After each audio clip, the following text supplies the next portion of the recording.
dalam tradisi penulisan Yahudi itu ada yang disebut pseudoepigrafa.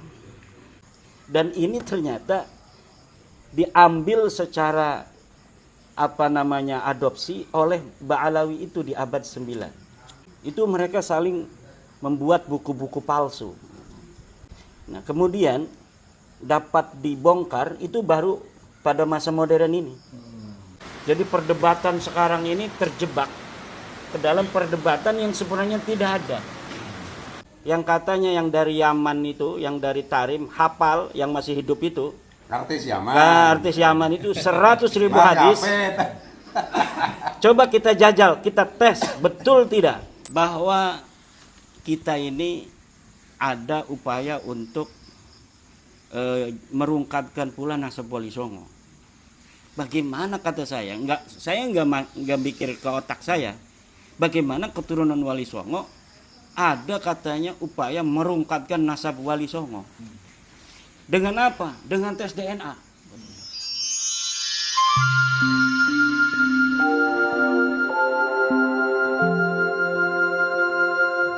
Pseudoepigrafa. Pseudoepigrafa itu adalah sebuah kitab yang ditulis masa kini, kemudian diatribusikan atau disubstitusikan orang yang ada pada masa lalu. Padahal buku-buku ini ditulis oleh mereka, diatribusikan bahwa ini ditulis pada zaman Yesus misalnya, atau ditulis pada zaman Musa gitu. Itu ada buku seperti Mazmur Solomon, Adam and Eve, Adam dan Hawa. Itu buku-buku yang masuk dalam kategori pseudoepigrafa, yaitu buku-buku yang disubstitusikan, ditulis seakan-akan pada zaman Yesus atau pada zaman sebelum Yesus, anak-anak muridnya Musa. Padahal buku-buku itu hanya buku-buku saling berlomba, persaingan antara Yahudi Palestina dengan Yahudi Helenis. Kemudian muncul lagi Yahudi Parisi. Ya. Itu mereka saling membuat buku-buku palsu. Nah, kemudian dapat dibongkar itu baru pada masa modern ini. Jadi buku-buku itu yang sudah lama diyakini sebagai sebuah kitab suci atau bagian dari kitab suci, tetapi sebenarnya hanya merupakan tahrif, hanya merupakan tazyif, sebuah pemalsuan yang dilakukan oleh orang-orang masa kini untuk memperkuat posisi kesejarahan mereka yang masing-masing bersaing di hari ini. Dan ini ternyata diambil secara adopsi oleh Ba'alawi itu di abad 9 untuk merampas hegemoni keagamaan, religiusitas Islam di masa kini. Mereka membuat sejarah-sejarah untuk menjadikan posisi keturunannya dari orang yang diciptakan di masa lalu itu agar melebihi orang-orang yang ada di masanya. Di Tarim itu, sebelum Ba'alawi muncul itu muncul ulama-ulama besar dari suku-suku yang ada di Hadramaut. Sebelum ada Ba'alawi, muncul ulama-ulama besar Sebelum abad 5. sebelum abad kedatangan mereka itu, pengakuannya itu abad 9. Kedatangannya itu menurut saya itu sekitar abad ke-7 atau ke-8 Hijriah. Hanya dari situ saja. Kemudian ulama-ulama yang ada di rentang waktu abad ke-5 Hijriah, ke-4 sampai ke-9, itu masih muncul banyak sekali ulama-ulama dari Bafadal, dari Bahurmuz, dari Al-Yafi'i, dari Az-Zabidi, dari Al-Qatiri, dan banyak suku-suku yang ada di Yaman.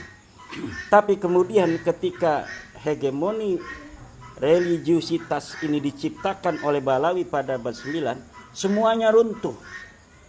Ilmu pengetahuan yang dulunya bukan hanya berbasis pengetahuan sofistik, tetapi merambah kepada ilmu nahwu, fikih, usul fikih, falsafi, ilmu kalam, kedokteran. Itu kemudian di abad 9 orang-orang Yaman itu jadi orang-orang bodoh. Mulai abad 9 hanya bicara tentang tasawuf. Dan tasawufnya pun kemudian mengkerucut semakin jauh dari abad 9 hanya kepada menjadi anak buah Balawi. Jadi Balawi yang bukan siapa-siapa di masa lalu dengan menciptakan di abad 9 tokoh-tokoh masa lalu yang fiktif, kemudian keturunannya, keturunan dalam tanda kutip, bukan keturunan sebenarnya, orang-orang yang menciptakan tokoh di masa lalu itu, Faqih Muqaddam misalnya, kemudian mengurut bahwa saya keturunan Faqih Muqaddam yang diciptakan, bahwa tokohnya itu adalah orang besar, wali agung, padahal nggak ada orangnya. Kemudian dengan itu mereka merebut otoritas keagamaan yang ada di Hadramaut, yang ada di Yaman.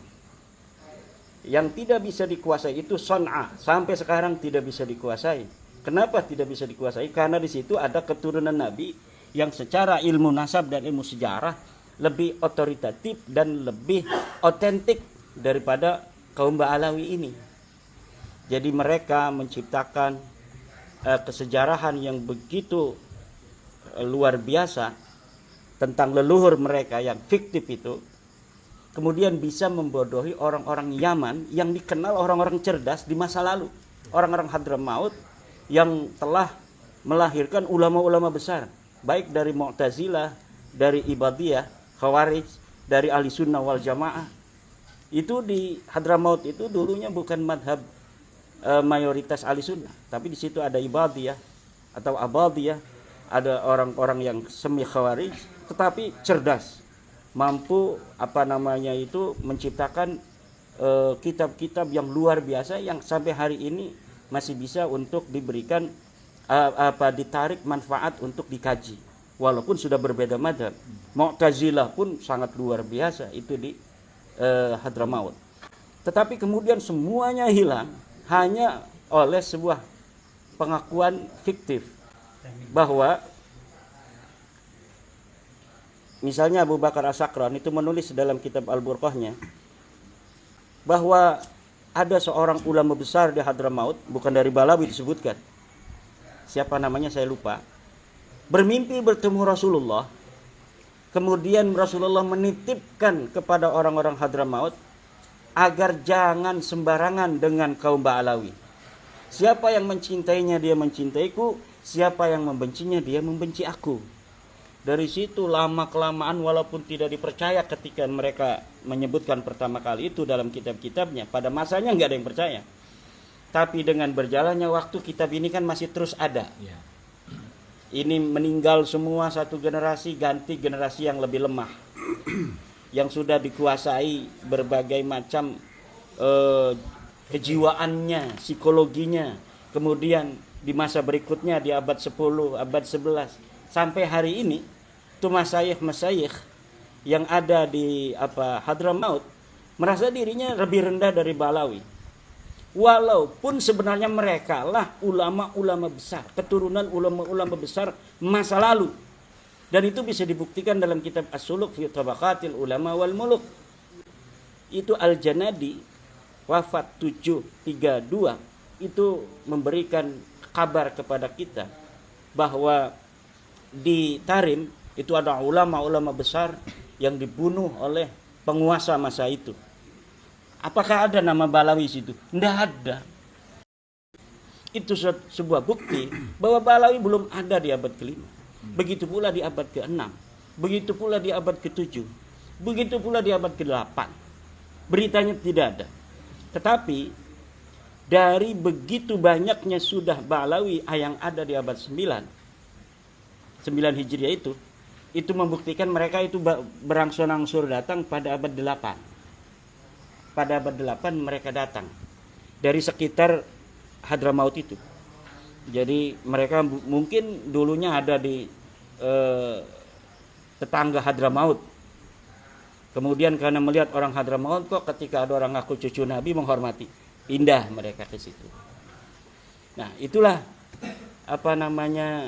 yang saya dapatkan, semakin hari mengkaji nasab Balawi ini semakin terbuka lebar bahwa memang mereka bukan siapa-siapa di Yaman. Mereka mampu menjadikan diri mereka itu sekarang mempunyai otoritas, terutama di sebagian Tarib, itu hanya bermodal menciptakan kesejarahan palsu yang disubstitusikan orang di masa lalu. Siapa yang berani atau yang mampu untuk membawakan satu berita tentang Faqih Muqaddam ada di Tarib? Tidak ada. Kenapa? Karena memang dia nggak pernah ada di situ. Nggak pernah ada itu di Tarib orang bernama Faqih Muqaddam Muhammad bin Ali bin Sohib Mirbat, itu nggak ada. Semuanya itu adalah disebut pseudo epigrafa dalam tradisi Yahudi.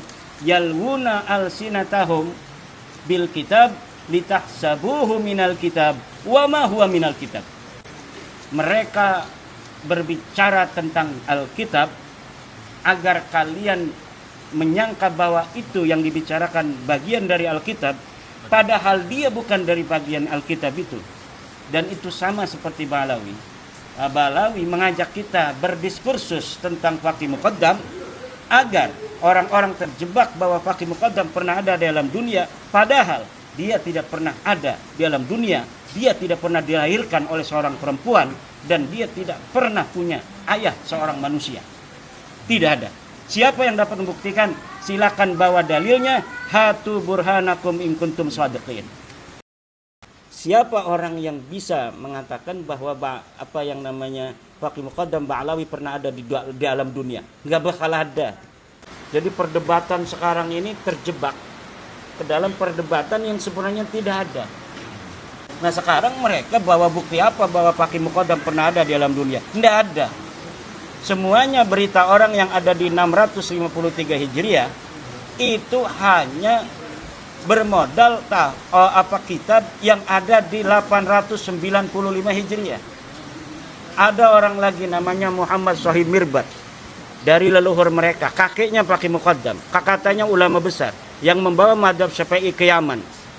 Siapa orang yang dapat memberikan bukti bahwa Muhammad Sohib Mirbat ini pernah ada di alam dunia? Tidak ada. Sedangkan Muhammad Sohib Mirbat itu 560 Hijriah itu hidupnya berbarengan dengan Muhammad Ali Al-Qal'i. Muhammad bin Ali Al-Qal'i ini ulama besar yang ada di Dhifar. Dulu masuk Yaman, sekarang masuknya Oman. Nah, di dalam buku-buku primer, sumber-sumber sejaman, dikatakan bahwa ulama yang menyebarkan madhab Syafi'i di Yaman adalah Muhammad bin Ali Al-Qal'i. Dia punya Syarah Muhaddab. Dia punya kitab-kitab fikih. Ibnu Hajar mengutip namanya Muhammad bin Ali Al-Qal'i, membuktikan bahwa sosok ini memang pernah ada. Lalu seorang Ba'alawi yang ada di abad 9 mencatat bahwa Muhammad bin Ali Al-Qal'i berguru kepada Muhammad Sohib Mirbat. Hebat enggak nih? Hebat enggak nih? Lah Muhammad bin Ali Al-Qal'i-nya ditulis muridnya siapa saja. Dalam kitab As-Suluk ada murid-muridnya Muhammad bin Ali Al-Qal'i siapa saja. Tapi tidak disebutkan dia punya murid bernama Muhammad bin Ali Faqih Muqaddam. Gak ada itu muridnya namanya Faqih Muqaddam. Lalu lagi pengakuan bahwa Faqih Muqaddam pernah berguru hadis kepada Ali Abil Hasan bin Jadid yang mengarang kitab Al-Arba'in. Kitab Al-Arba'in atau siapa namanya ini, Ali Abul Hasan bin Jadid, tokoh yang historis. Dia dicatat dalam As-Suluk 732 Hijriah. Tetapi ketika diurutkan oleh Al-Janadi nama murid-muridnya siapa, tidak ada namanya seorang yang bernama Faqih Muqaddam disebut sebagai murid daripada Ali Abil Hasan bin Jadid. Sebenarnya di abad pertama kali Ba'alawi mengaku sebagai turun Nabi, Faqih Muqaddam itu tidak terlalu dibesar-besarkan. Abu Bakar As-Sakran menulis bahwa Faqih Muqaddam itu orang yang didahulukan kalau mau berziarah ke makam Tarim. Begitu aja. Kemudian dia pernah ketemu dengan seorang ulama namanya mengirim surat pada Sa'duddin Ad-Dhifari. Lalu kenapa dia beritakan pada abad berikutnya sebagai ulama besar? Gimana ini kata alias Sakran supaya nama-nama leluhur kita yang fiktif itu seakan-akan betul pernah ada. Maka diciptakanlah sebuah kreasi bahwa dia pernah mengirim surat kepada Sa'duddin Ad-Dhifari. Karena Sa'duddin Ad-Dhifari ini ulama besar. Dibikin contoh suratnya itu palsunya itu. Siapa orang yang pernah bisa membawakan bahwa Sa'duddin Ad-Dhifari pernah mempunyai murid namanya Faqih Muqaddam? Tidak ada. Siapa dari seberang sana? Seberang sana kan ada Sa'duddin Ad-Dhifari dengan kesejarahannya yang pernah mengkonfirmasi Sa'duddin Ad-Dhifari pernah menerima surat dari Faqih Muqaddam. Tidak ada. Karena Faqih Muqaddam tidak pernah ada dan dia tidak pernah ngirim surat kepada Sa'duddin Ad-Dhifari. Jadi tokoh-tokoh dari mulai Ahmad bin Isa, Ubaid ini fiktif. Punya anak namanya Alwi ini fiktif. Punya anak namanya Muhammad ini fiktif. Punya anak namanya Alwi lagi ini fiktif. Punya anak namanya Ali Qoli Qosam ini fiktif. Punya anak namanya Ali. Punya anak namanya Muhammad Sahih Mirbat ini fiktif. Punya anak namanya Ali fiktif. Punya anak namanya Faqih Muqaddam fiktif. Punya anak namanya Ali fiktif. Punya anak namanya Alwi Al-Ghayyur fiktif. Punya anak namanya Mauladawilah fiktif. Abdurrahman Segaf ini historis. Baru dari Abdurrahman Segaf punya anak namanya Abu Bakar. Abu Bakar punya anak namanya Ali. Ali ini yang pertama kali mencatat 895 Hijriah. Jadi Ali bin Abu Bakar As-Sakran menulis dari sampai kakeknya. Betul kakeknya ini Abdurrahman ini ada orangnya. Dan ada orang yang dari data eksternal yang menulis namanya. Seorang Syekh Abdurrahman. Bukan siapa-siapa. Tidak ditulis sebagai turun Nabi. Nah, kemudian punya anak namanya Umar Muhdar. Ini juga ditulis. Berarti Umar Muhdar itu sosok historis. Surat ke Faqih Muqaddam itu kirim surat. Tidak ada itu. Itu ditulisnya tahun berapa itu? 895 Hijriah. Yang dikatakan peristiwanya adalah pada tahun Peristiwanya 653 Hijriah. ya, ditulisnya 800 90. Itu udah 300 tahunan. Nah, kalau kita sudah mengetahui begitu, itu namanya sudah qat'i. Karena apa? Bukan adamul ilmi bidalil, tapi al ilmu bi adami dalil. Jadi mengetahui dan yakin bahwa dalil itu tidak ada. Nah, adamul dalil ini ya dulu ala adamul madlul. Tidak adanya dalil ini menunjukkan madlulnya itu sosok-sosok yang disebutkan itu memang tidak ada. Nah, ketika sosok-sosok yang disebutkan itu tidak ada, lalu berdasar apa kita harus mengakui mereka sebagai keturunan Nabi? Dosa kita mengakui orang-orang yang memang tidak terkonfirmasi sama sekali sebagai turun Nabi. Itu dari sisi nakli, dari sisi sesuatu yang kita bisa uji dari ilmu nasab, genealogi dan ilmu sejarah. Jadi begitu. Terus teman-teman kayak Kiai Alawi Al-Bantani menguji dari rijalul hadis berdasarkan kitab-kitab Al-Jarh wa Ta'dil, kitab Ruwatul Hadis. Kan mereka ini mengklaim leluhurnya banyak ahli hadis. Katanya Ubaidillah ini ahli hadis. Katanya Alwi ini banyak meriwayatkan hadis. Kemudian hafal sekian ribu hadis. Ya kalau yang udah meninggal kan gampang dibikin sejarahnya, nggak bisa dites. Ini yang sudah ditulis-tulis sekarang ini, kayak di Malang itu hafal sekian ribu hadis dan sebagainya. Nah itu gimana cara memverifikasinya orang udah meninggal? Yang masih hidup saja siapa? Yang katanya hafal 100 ribu hadis. Coba 7 ribu hadis yang ada di Sahih Bukhari itu, saya pegang kitabnya, yang katanya yang dari Yaman itu, yang dari Tarim, hafal yang masih hidup itu. Artis Yaman. Nah, artis Yaman itu 100 ribu hadis. Coba kita jajal, kita tes, betul tidak? Dia hafal kitab Al-Bukhari yang hanya 4.000 hadis. Nah, itu saja. Kalau yang masih hidup klaimnya itu gampang diuji. Tapi kalau yang sudah meninggal kayak yang di Malang katanya 1 juta hadis, orang masih hidupnya nggak ada yang kenal, dia hafal jutaan hadis kok. Setelah meninggal ditulis-tulis, dikembang-kembangkan al-musnid dan sebagainya. Orang yang ahli hadis, pakar hadis, hafal sekian hadis. Itu apa tipologi apa namanya bukan apa ya? Pemalsuan. Sesuatu yang sudah menjadi pola. Oh iya. Pola semacam ini sudah dilakukan sejak abad 9 Hijriah itu. Jadi leluhur-leluhur yang tidak berprestasi pada masa lalu ditulis prestasinya hanya dengan apa namanya sekehendak penulisnya saja, tanpa bisa terbukti, tanpa bisa diverifikasi.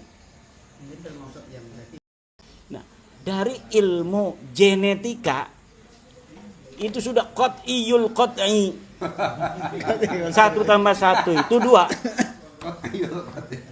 1 tambah 1 itu 2. Genetik itu begitu. Kalau misalnya darahnya udah diperiksa, dia ketemunya itu kakek bersamanya 45.000 tahun, sedang Nabi Ibrahim itu 4.700 tahun sampai 5.500 tahun yang lalu. Bagaimana mereka mengaku sebagai keturunan Ibrahim? Sementara orang-orang Arab dari Bani Mutairi, dari Bani Tamim, dari Bani Quraisy yang mengaku turunan Hasan Husain, semuanya kakek bersamanya 4.700 sampai 5.500 tahun. Lah ini pengen ngendel-ngendel kemari. Bawa dong saya sebagai keturunan Sayyidina Ali, ikut saya, kasihan saya. Enggak bisa, Bos. Kita ini akan menjadi dosa. Dosa kita sudah, dzonnya ini sudah terbantah, kemudian kita masih memegangi dzon ini. Dzon itu la ibrata bi dzonnil bayini khata'uh. Tidak dihitung dzon yang sudah jelas kesalahannya. Seperti itu bentuknya. Seperti itulah modelnya. Sekarang ada pernyataan Habib Rizik gurunya NU. Nah ini apa lagi? Polan ini gue ya. Nah dan ini saya kira waktunya sudah selesai. Waktu semua itu sudah selesai. Ya kita tidak kejam. Kita memberi kesempatan untuk mereka untuk bermuhasabah, Kang Mas Yai. Mungkin Kang Mas Yai nggak setuju sama saya, ini langsung melihat saya aja. Tapi kalau saya memang begitu sebenarnya, bahwa nggak perlu kita apa namanya itu sampai ada yang mengusulkan, mengusir dan lain sebagainya. Kalau mereka mau ya hidup jadi budak bangsa Indonesia ya kita terima. Tapi jadi anak buah, jadi budak kita. Oh jangan jadi bos dong, namanya orang miskin gua di sananya nggak punya apa-apa daripada balik sana nggak makan kan, ya kan? Lebih baik di sini tuh ngelihat itu aja ada pisang, ngelihat di depan ada jambu, ngelihat di belakang banyak sekali. Di sana ngeliat makan makanan. Patris juga senyum-senyum aja, banyak ayam di sini kan. Nah, udah yang bagus adabnya. Sopan santun, setiap ada orang Jawa pegang kakinya, cium tangan bolak-balik tuh sama orang Jawa-Jawa tuh di pasar-pasar yang tukang-tukang sampah dicium tangan. Insya Allah barokah. Kalau saya begitu Kang Mas, maaf kalau tidak setuju Kang Mas. Saya ini ya. Kalau saya itu kan gini, inna syaitana lakum aduwun fattakhiduhu aduwa. Nah, padahal setan ini minal jinnati wan nas. Ya gitu loh bedanya gitu. Nah, ini ikhtilafnya itu gini, kalau kiamat menganggap mereka itu bukan setan kan gitu. Kalau saya melihat pola berdasarkan yang dideskripsikan oleh Kiai Ahmad dari masa ke masa kayaknya setan lah kan gitu. Kecuali mereka bertobat. Karena iblis pun kan bisa bertobat di kitab Ihya Ulumuddin kan. Iya kan ada percakapan antara iblis dengan Nabi Musa itu yang secara alegoris digambarkan. Selama mereka tidak mau tobat ya berarti fattakhiduhu aduwa gitu loh. Kalau udah tobat ya enggak. Tobat itu maksudnya jangan ngaku keturunan Nabi.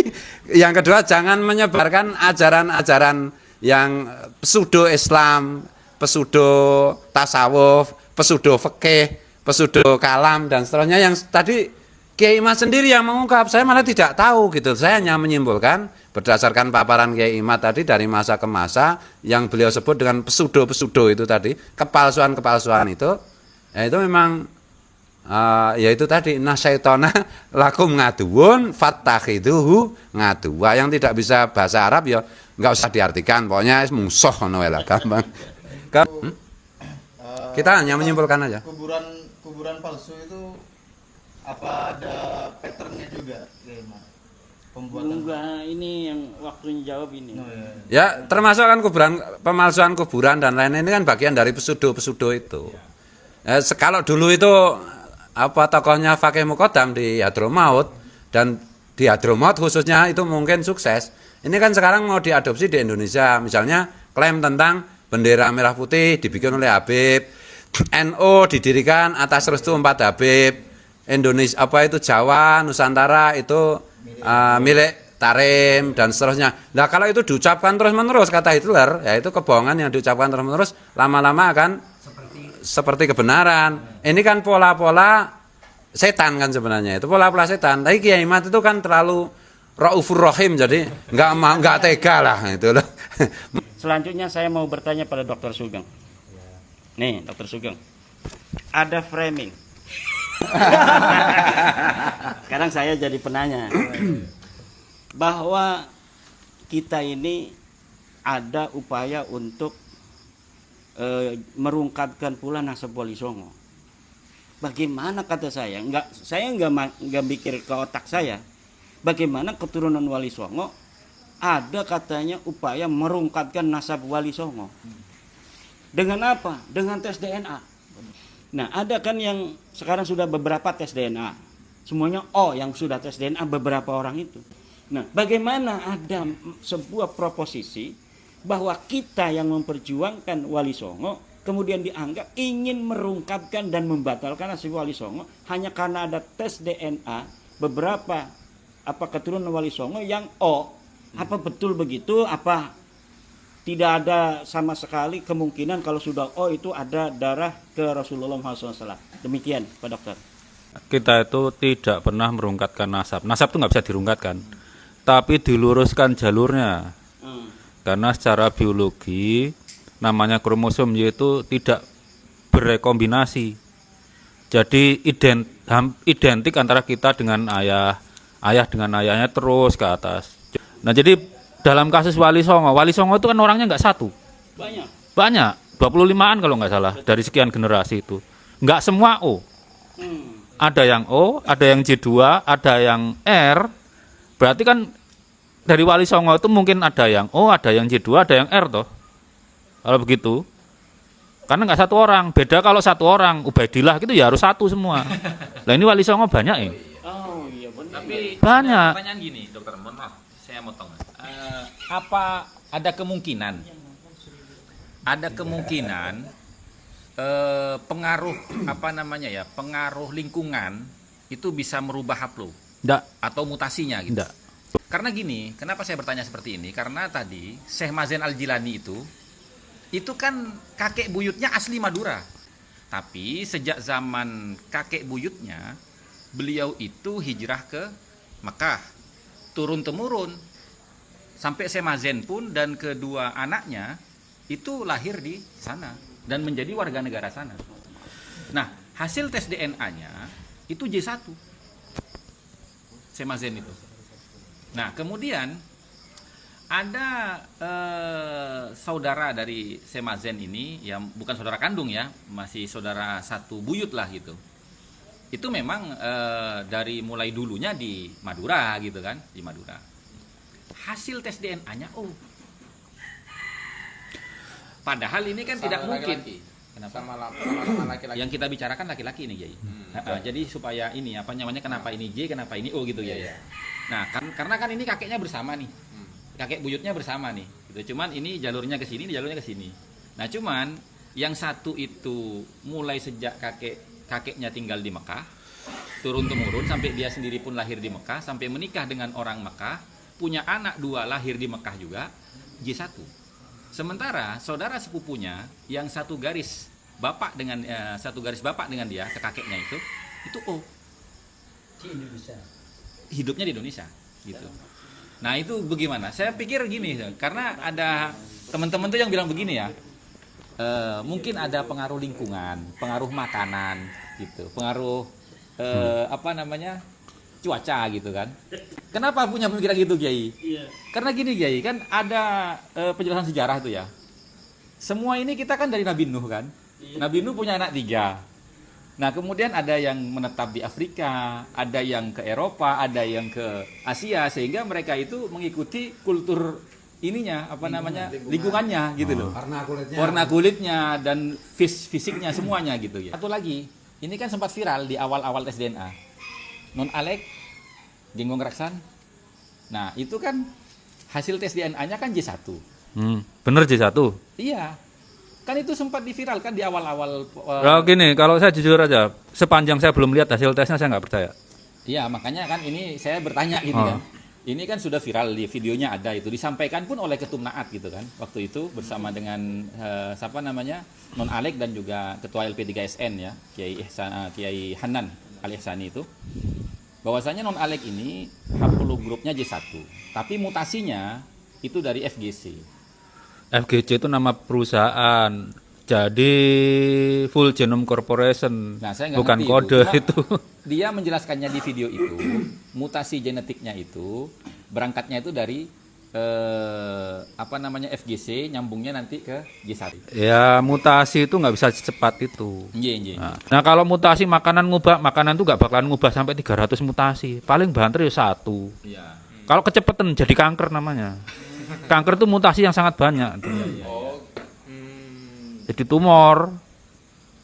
Oh, gitu ya. Kalau garis laki-laki, mutasinya itu bisa ditambahkan, tapi tidak mengubah moyangnya. Dari J ke jadi O nggak mungkin, karena perbedaan mutasinya itu hampir berapa ya? Sekitar 325. Kalau satu aja nilainya, satu ya, itu 114 tahun kali kan berapa? Kali 300-an. 300-an. Nah, udah mungkin. 300-an. Nah, udah mungkin. Ya itu masalah keluarga beliau lah. Ada yang J1, ada O itu. Satu. Jadi induknya J1.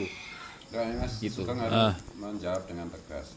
Dr. Sugeng, tadi kembali ke pertanyaan Kiai Mat. Yang hablo ini ada kemungkinan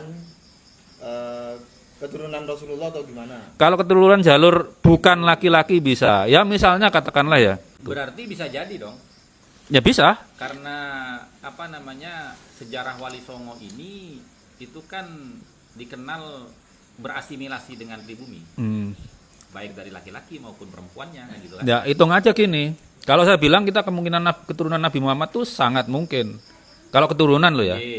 Kemungkinan besar kita keturunan Nabi Muhammad, tapi kan nggak bisa dibuktikan. Ya. Karena udah berekombinasi. Berkurang gitu loh. Beda yang garis lurus, gampang banget buktikannya. Ya. Jadi kesimpulan, haplogrup O pun kemungkinan adalah keturunan Nabi, tapi jalur perempuan. Jalur bukan laki-laki. Jangan bilang jalur perempuan. Kalau perempuan itu perempuan lurus namanya. Jalur siksa. Dalam istilah DNA ya. Saya sih kalau umpama tercatat ya, umpama beda loh, jalur perempuan itu berarti perempuan lurus. Jalur siksa. Enggak, Nah, kalau jalur zigzag itu bahasa biologinya, jalur parental. Dalam pemahaman kita awam. Jadi ya kakek nenek selang-seling gitu loh. Nah, kalau bedanya dengan Balawi gimana? Balawi itu masalahnya mengklaim garis lurus, itu gampang. Dan memang tradisinya mereka tidak menikahkan anak perempuannya dengan di luar mereka. Balawi. Gitu. Gini, kalau O itu dan J1 itu kakek bersamanya. Yang mungkin Nabi Nuh justru ya, karena haplogrup yang punya 3 cabang itu IJK. IJK itu sekitar 38.000 tahun yang lalu lah. Itu G udah misah. Makanya kita dengan Nabi Muhammad itu lebih dekat daripada Balawi dengan Nabi Muhammad. Oh gitu. Iya. Berarti mereka harus cium tangan kita ya, benar kata. Haplogrup O itu lebih dekat dengan Nabi Muhammad daripada Haplogrup G. Berarti tua awake dhewe awune Pak ya. Iya lebih kalau tuanya tua G karena G misah dulu. Jadi Kanjeng Nabi ya. ke Kanjeng Nabi itu lebih dekat kita. Jadi kalau kalau tuane tua G. tua G. Dia kan cerak Kanjeng Nabi, dekat Kanjeng Nabi nek G itu kan cerak Namrud. Jadi gini, migrasi nenek moyang Balawi itu sekitar abad 11 Masehi itu berada di provinsi Saudi yang di atasnya Oman dan Yaman. Nggak tahu provinsi apa itu. Dia baru sampai di Tarim abad ke-13 Masehi. Masehi lo ya. 13 Masehi itu sekarang 700 kan tahun. iya baru 700 tahun yang lalu. Itu baru nyampe Tarim. Kalau abad 11 Masehi itu baru nyampe ya saya nggak tahu provinsi Saudi yang di atasnya Oman dan Yaman itu apa yang perbatasan Oman dan Yaman. Di situ mereka. Sebelumnya itu dari Levan. Levan tuh ya Syria sekarang dulu. Tapi begini, Dok. Seperti Balawi yang pindah dari Yaman ke Indonesia kemudian tidak bisa dibaca migrasinya ke Indonesia, bahkan hanya bisa ditemukan dia itu ada di Tarim kan. Begitu pula lah di tengah-tengah antara dari Levan sampai ke atas Saudi itu bisa jadi ada perpindahan ke luar daerah yang juga tidak bisa dibaca kan. Itu pelarian dari Yahudi Khaybar ke itu. Ada teori baru ini. Gus, kalau seumpamanya orang itu mau melihat ya argumentasinya Kiai Imad yang mengatakan bahwasanya leluhur mereka di atasnya itu fiktif, justru penelitian ini membenarkan beliau, ya kan? Karena ternyata benar Kiai Imad nih nggak kesana, kesini ternyata kan gitu. Ini kan sebetulnya di tokoh Ahmad bin Isa tuh. Ahmad Al-Muhajir. Nah, iya. Makanya kesimpulan saya benar Ahmad Al-Muhajir Kan tuh ada. Kiai Imad tadi kan bilang bahwasanya leluhur mereka itu masuk ke Yaman itu sekitar abad 78 toh.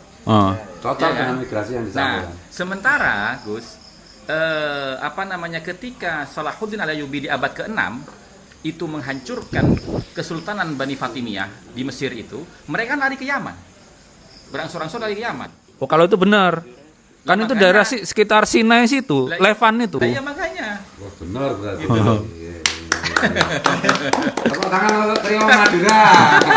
Ini Wali Songo itu ya begini, tradisi penulisan Wali Songo itu kadang-kadang ada tradisi perempuan tidak dicatat kalau hanya satu.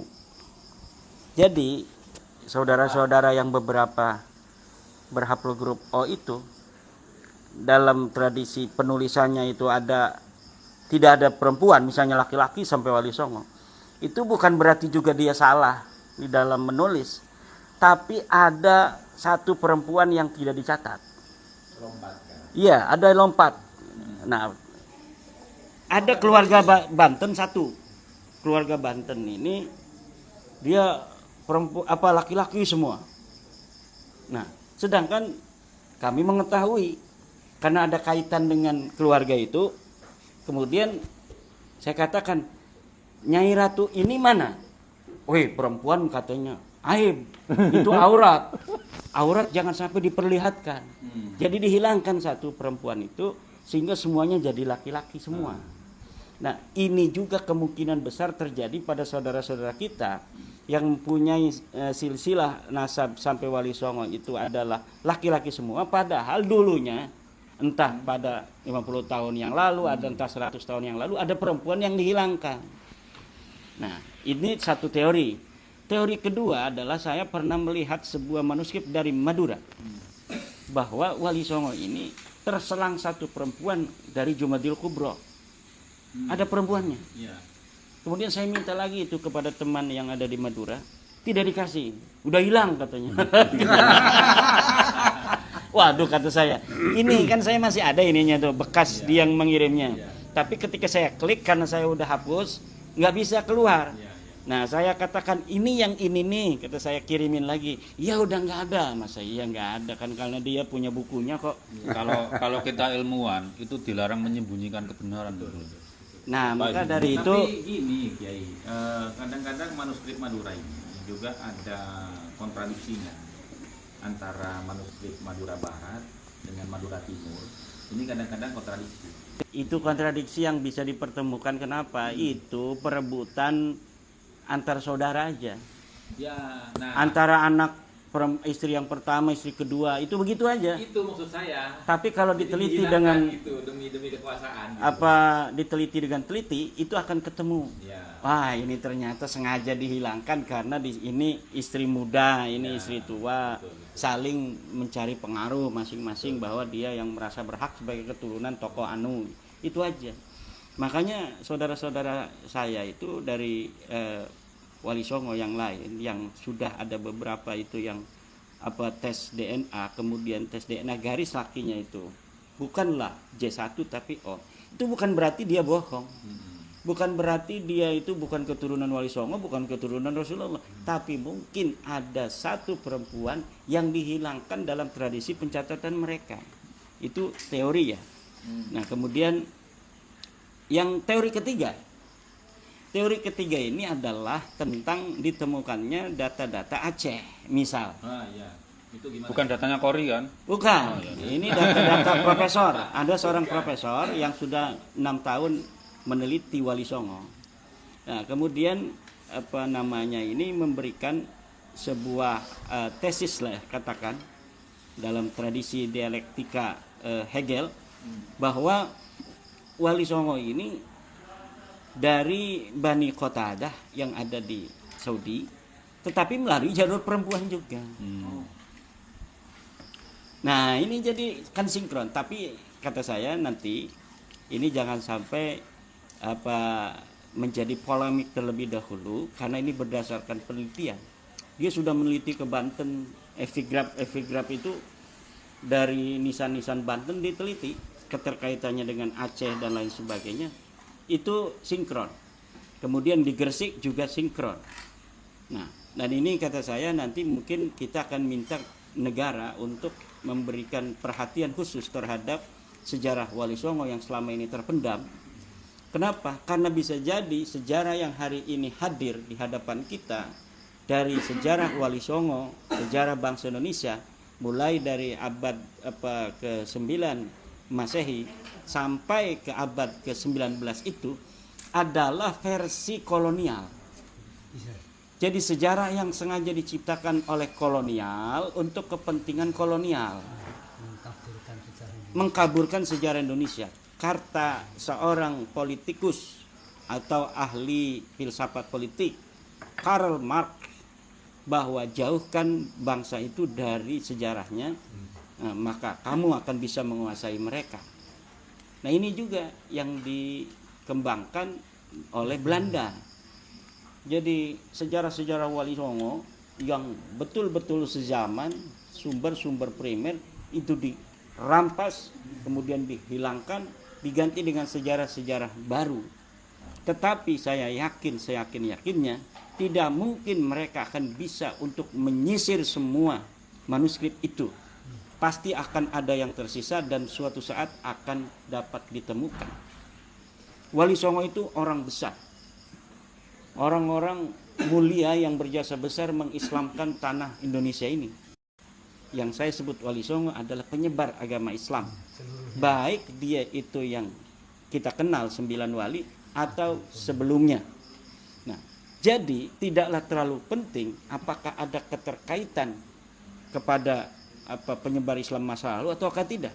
Karena dengan kita hanya mengetahui bahwa kita adalah keturunan Wali Songo, itu sudah karunia yang luar biasa karena mereka orang-orang besar. Dan para pemberani, kita kenal Sunan Kudus.